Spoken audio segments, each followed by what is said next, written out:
Good morning, 2-3 poets. Happy Monday.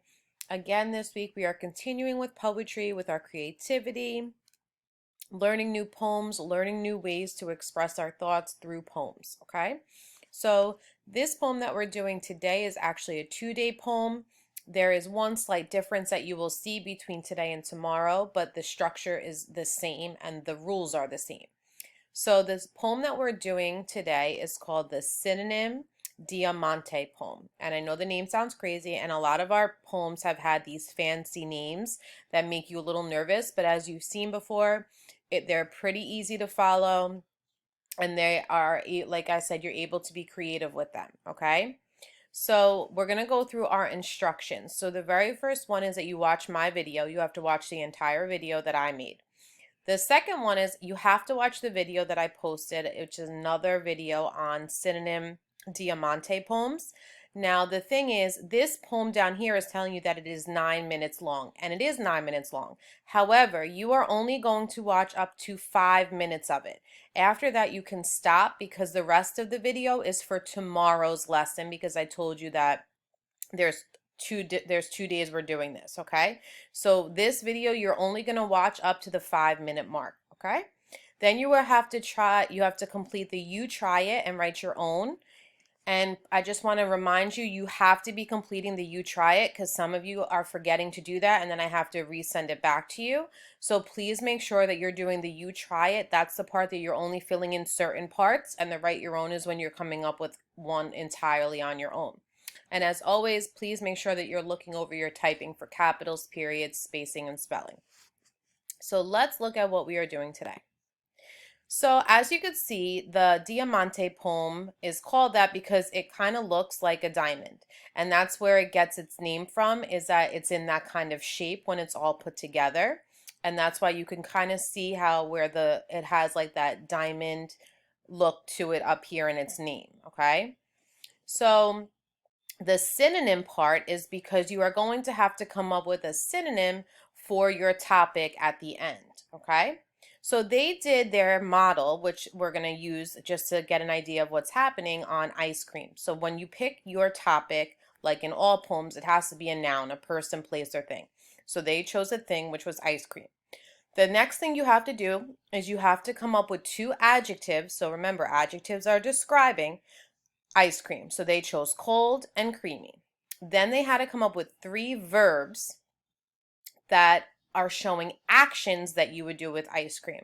Now notice how all the verbs end in ing. So some of you are having some trouble with your verbs. Verbs should be ending in ing because it's showing an action. That's how you know you're putting a verb down. So if you have a word ending with ing as your verb, that's showing action, okay? So they chose scooping, swirling, and dripping.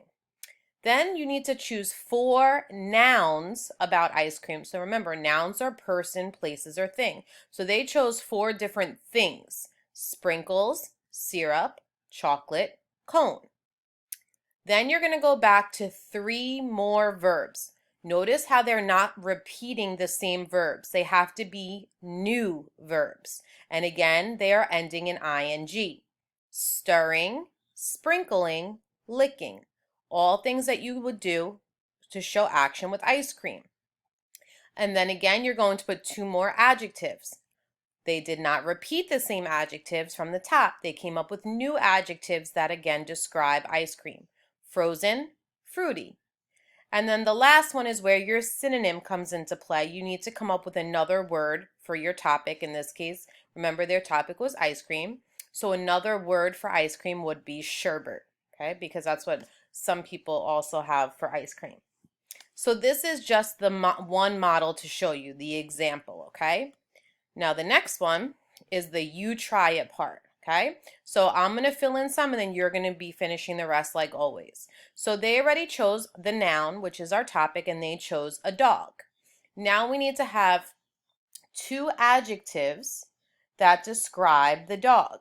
So they already put furry, okay, because dogs are furry. And I am going to add soft, because sometimes when I think of a dog, I think of very soft, okay, that their fur is very soft. So I'm going to write soft here. Now we're going to come to 3 verbs. Now remember, the verbs have to be ending in ing to show action. Verbs are showing action. So actions that dogs do. So the first one they wrote was barking, because we know that's a huge action dogs do. I'm going to write begging, because I know that when I'm eating food, my dog is always begging me for some, okay? Even though it doesn't want its own food. So begging would be a good verb. You are going to then include another verb on your own. Make sure it ends in ing, an action that dogs do, okay? Then we're going to come to the noun part. So person, place, or thing, a lot of times it's going to be a thing about dogs. So for noun, they came up with a dog, the tail, bone, because we know that dogs eat bones. And then a noun that I came up with is paws, because we know that dogs have paws, okay? And then I want you to come up with the last noun for a dog, okay? Then we're back to verbs again. So I want you to come up with 2 other verbs of what dogs can do. So actions, 2 more actions for dogs. And then another, well, this will be your first, a word that would describe a dog. And then down here they already did for us, they came up with a synonym for dog, which they put puppy, okay? So you have to fill in 1, 2, 3, 4, okay? You need to fill in a verb up here, a noun here, 2 verbs here, and an adjective here. So you have 5 that you need to fill in, okay? Then you're going to come down here and you're going to create your own. It could be, like as always, on any topic. You cannot copy anything from the video that you watch. I should not have to say that, but I'm going to say it anyway. It has to be your poem. Be creative. You could choose any topic. It just cannot be one that we've done. Obviously, it can't be about a dog. It can't be about ice cream. And it can't be an example from the video. So be creative. Any topic, noun, person, place, or thing. And make sure it's a topic that you can be able to describe and you know some actions about it, okay? And then you're going to just fill it in here and do it on your own.